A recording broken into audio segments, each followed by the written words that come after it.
हमारे सप्त निधियों में एक निधि है श्री मदन मोहन लाल जी, जो कि करौली में विराजते हैं। तो श्री मदन मोहन जी के एक भक्त हुए काले खां थे, तो वो मुस्लिम, पर वही बात है, मेरो मन गिरधर छवि पे अटक्यो, सजल श्याम घन वर्ण लीन है, फिर चित अनत न भटक्यो। आपका मन ठाकुर जी में यदि लगा है तो ठाकुर जी से परे जाने पर अन्य भावों में आपकी चित्तवृत्ति जा सकती है, पर ठाकुर जी का मन यदि आप में लग गया तो उनके अलावा किसी में मन लगेगा ही नहीं आपका। ठाकुर जी के अलावा कोई भाए ना, कोई सुहाए ना, तो समझो कि ठाकुर जी का मन आप में लगा, आपका नहीं लगा उनमें। तो ऐसे एक काले खां नाम के सुंदर भक्त थे। काले खां के साथ में क्या हुआ कि वो मंदिर में अपने घर के जीवन यापन के लिए केवल एक कार्यकर्ता बनकर के गए थे, और मंदिर में उनको झाड़ू लगाने की सेवा थी, तो मंदिर के बाहर के परिसर में झाड़ू लगाते थे, भीतर उनको प्रवेश भी नहीं था।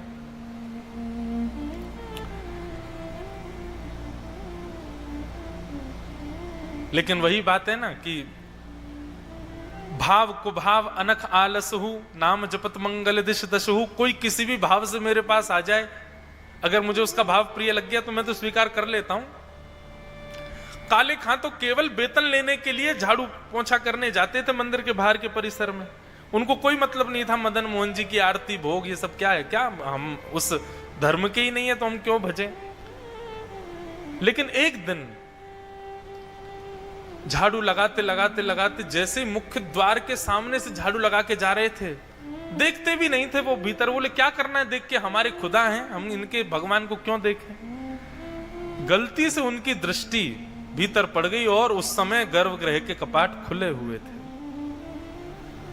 त्रिभंग लली श्याम सुंदर का जैसे दर्शन किया काले खां ने, आहा,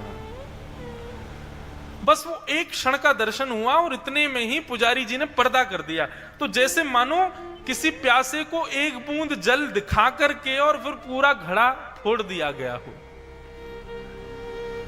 काले खां अपना हृदय पकड़ करके बैठ गए, बोले कि ये मैंने, मुझे हुआ क्या, ये मेरी इच्छा क्यों हो रही है कि मैं भीतर दौड़ के जाऊं, पर्दा हटा के फिर उसको देख लूं।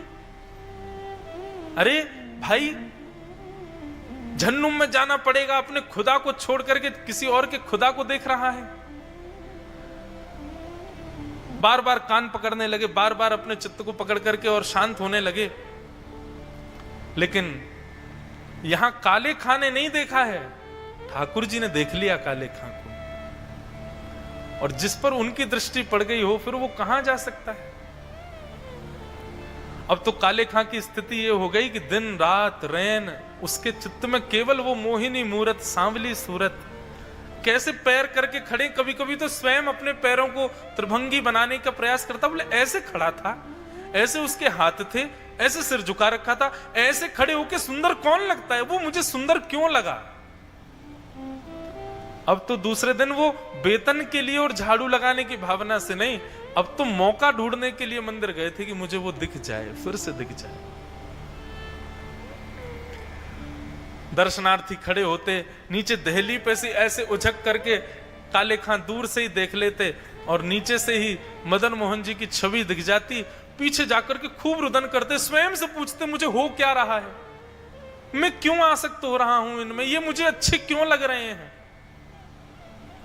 लेकिन बंधुओं, जब विरह में व्यक्ति व्याकुल होता है ना, तो विरह व्याकुल व्यक्ति को यह नहीं लगता कि मुझे कोई समझाए। विरह व्याकुल व्यक्ति को लगता है कि बस सब चले जाओ, मुझे विरह में रहने दो, मुझे नहीं समझना कुछ। सांसारिक विरह होता है तो उस व्यक्ति को चाहिए कि मुझे कोई संभाले, पर कृष्ण विरह में व्याकुल व्यक्ति को लगता है कि मुझे एकांत छोड़ दो, मुझे रोने दो, मुझे कोई संभालो मत।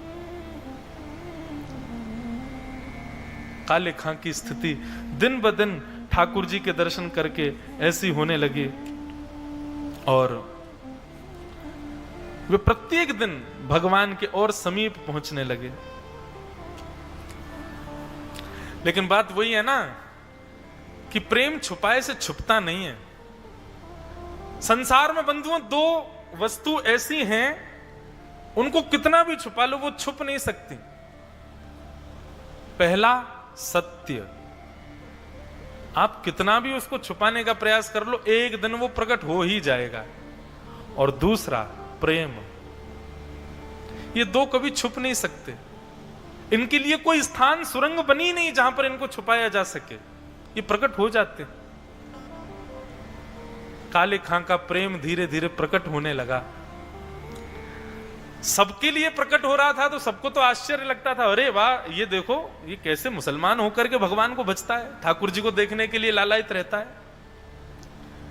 लेकिन उनकी पत्नी और परिवार के लोगों को यह बहुत पीड़ादायी लगने लगा।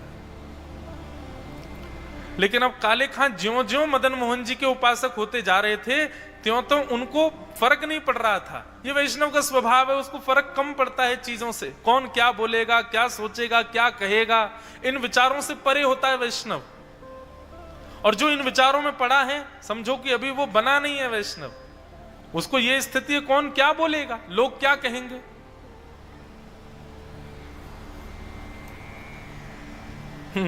है तो पिक्चर का गीत, लेकिन एक वैष्णव के स्वरूप पर फिट बैठता है।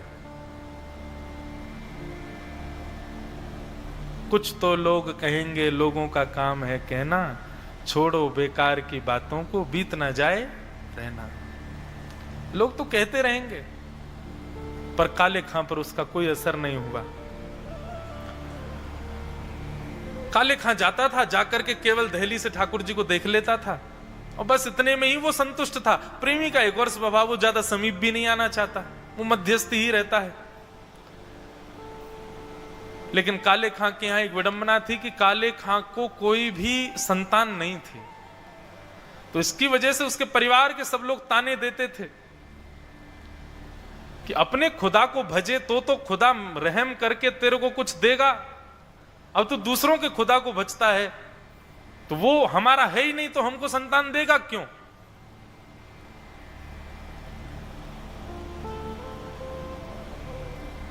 वो हमारा है ही नहीं।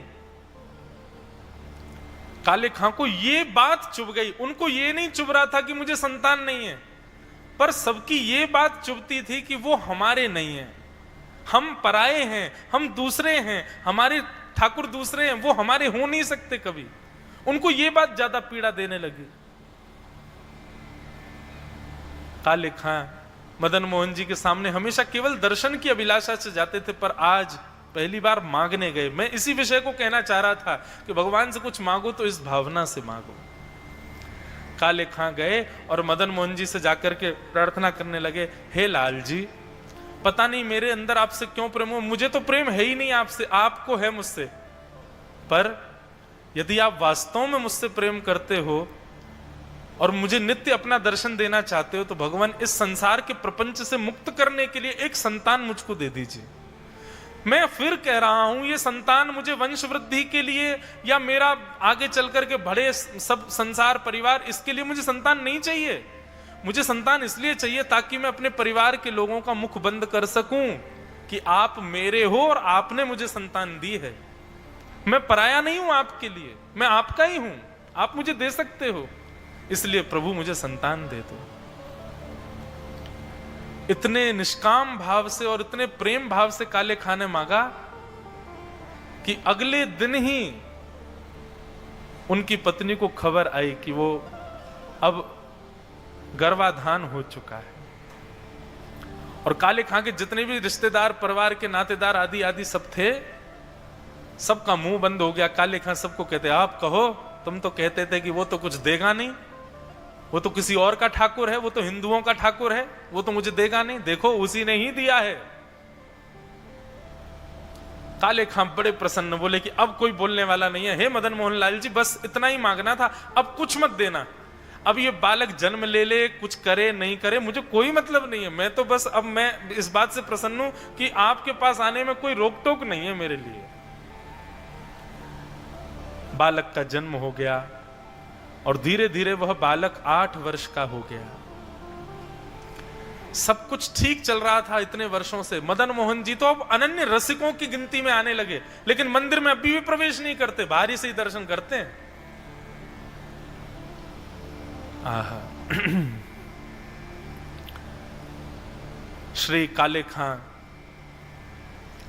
8 वर्ष का पुत्र हो गया, अब सब कुछ ठीक चल रहा था। और अचानक क्या हुआ कि खेलते खेलते वन में खेल रहा था उनका पुत्र, और उसको एक काले सर्प ने डस दिया। और जैसे ही डसा पूरा शरीर नीला पड़ गया, मुख से झाग निकलने लगे उसके मित्रों ने जाकर के मां को खबर दी। उसकी मां दौड़ करके गई, देखा कि मेरा पुत्र मुख से झाग निकल रहे हैं, विष लग गया, नीला पड़ गया शरीर, किसके पास जाऊं? काले खां के पास दौड़ी दौड़ी गई। और उस समय राजभोग आरती चल रही थी श्री मदन मोहन लाल जी की, जिसको कभी नहीं छोड़ते थे श्री काले खां। उसी समय पत्नी पहुंच गई, और पत्नी ने पहुंच करके काले खां को जाकर के पकड़ा, बोली जल्दी चलो, हमारे पुत्र को काले सर्प ने डस दिया है और उसको जल्दी लेके जाना पड़ेगा किसी वैद्य के पास, नहीं तो हमारा पुत्र मर जाएगा। काले खां के तो नेत्रों से नीर बह रहे थे, मदन मोहन लाल जी की सुंदर छवि को देख रहा था। बंधुओं देखो, भक्त होना कितना कठिन है। अपने आप को रख करके देखो, भगवान ना करे ऐसी स्थिति कभी बने, पर परिवार की कोई विषम स्थिति अगर हमको आके बता दे तो हम तब भी भक्ति में लीन रह सकते हैं? नहीं, हम तुरंत त्याग देंगे, हम तुरंत भाग जाएंगे वहां से। पर काले खां तो वहीं ठाकुर जी को देख रहे हैं, मधुर स्वरूप ठाकुर जी का दर्शन कर रहे हैं। पत्नी बहुत देर तक कहती रही, लेकिन काले खां के चित्त पर कोई असर नहीं पड़ा। बोले अरे पाप लगेगा तुमको, नरक में सड़ोगे। अरे कैसे पिता हो, कैसे व्यक्ति हो, कैसे मुसलमान हो? एक तो अपने खुदा को छोड़ दिया, ऊपर से अपने पुत्र की मृत्यु पर भी तुमको कोई शोक नहीं हो रहा है, उसकी स्थिति पर कोई शोक नहीं, अब भी इसको देखे जा रहे हो।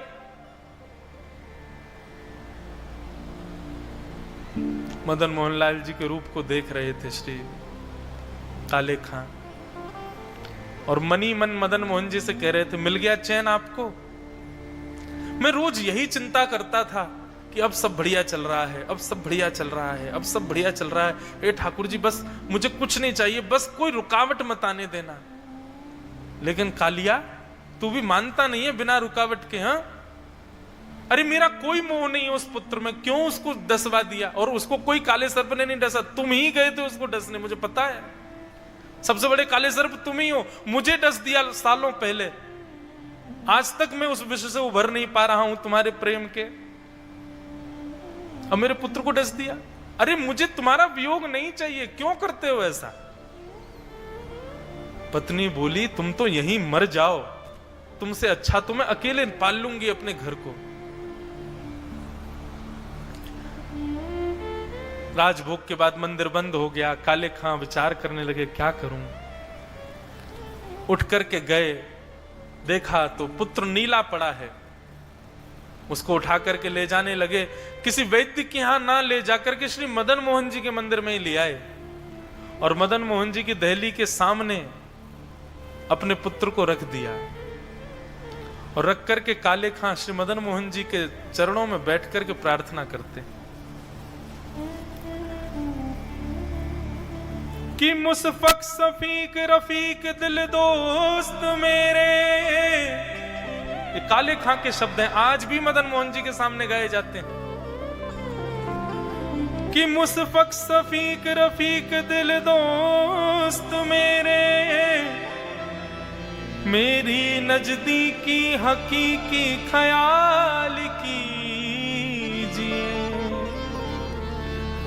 मेहरबान कदरदान आला तू जहान बीच, मुझसे गरीबों के गुनाह माफ कीजिए। कि काले बेकरार खड़ा तेरे दरबार बीच, नंद के कुमार जरा गौर अब कीजिए। और सबसे सुंदर शब्द, हिंदुओं के नाथ हो तो मेरा कोई दावा नहीं, हो जगन्नाथ तो कृपा मुझ पे कीजिए, हो जगत के नाथ तो कृपा मुझ पे कीजिए। ए मेरे दोस्त, मेरे नित्य नेत्रों को सुख देने वाले श्याम सुंदर, आज काले तेरे द्वार पर खड़ा है। दुनिया मुझे ताने देती है कि तुम केवल हिंदुओं के हो, पर मैंने एक दिन गुसाई जी से सुना था कि तुम्हारा एक नाम जगन्नाथ भी है, तुम जगत के नाथ हो। और यदि जगत के नाथ हो तो जगत में तो सब आते हैं ना, केवल हिंदू थोड़े ही है। जगत में तो जीव भी आता है, जगत में तो मैंने तो यह भी सुना है कि तुम गजेंद्र की रक्षा भी करते हो, जो इंसान भी नहीं है। ये सब लोग ये सोचते हैं कि जाति आप मानते हो, एक जाति के हो, इसके हो, उसके हो। नहीं नाथ, आप तो सबके हो ना। हिंदुओं के नाथ हो तो मेरा कोई दावा नहीं, हो जगत के नाथ तो कृपा मुंह पे कीजिए। और जैसे ही कहा हो जगत के नाथ तो कृपा मुंह पे कीजिए, नेत्र बंद करके अश्रुधार बह रहे हैं काले खां के। ठाकुर जी के सामने खड़ा खड़ा गा रहा है काले, सामने मृतक पुत्र पड़ा है, हजारों लोग चारों ओर देख रहे हैं तमाशा क्या चल रहा है। इतने में ही वो नन्हा सा बालक उठ करके खड़ा हो गया और अपने पिता से कहने लगा, पिताजी पिताजी पिताजी। अपने पुत्र को जीवित अवस्था में देख तुरंत हृदय से लगा लिया। बोले पिताजी बाद में हृदय से लगाना, पहले ये बताओ वो कहां गया। बोले कौन कहां गया। बोले एक छोटा सा बालक मेरे साथ खेल रहा था, उसमें से बड़ी अच्छी सुगंधी आ रही थी, उसके तन की कांति सांवली थी, उसके नयन बहुत सुंदर थे, मेरी तो नजर नहीं हट रही थी पिताजी। वो मेरी गेंद लेकर के पता नहीं कहां चला गया, अब मुझे दिख नहीं रहा है। पिताजी वो कहां है। काले खां ने अपने पुत्र को गोद में लेकर के सामने मदन मोहन जी के स्वरूप की ओर इशारा करके कहा, देखो तो सही सामने। और पुत्र ने जैसे ही मदन मोहन जी को देखा, पुत्र भी रुदन करने लगा। बोले पिताजी यही तो थे जो मेरे साथ खेल रहे थे, यही तो थे जो मेरे साथ किलोल कर रहे थे, खेलते खेलते बार बार ऐसी मुद्रा में खड़े हो जाते थे, यही तो वो लीला कर रहे थे। और उसी समय काले खां और काले खां का पूरा परिवार श्री मदन मोहन लाल जी का चरण सेवक हो गया। आज भी काले खां की स्तुतियां गाई जाती हैं, काले खां के शब्दावलियों से श्री मदन मोहन जी को रिझाया जाता है।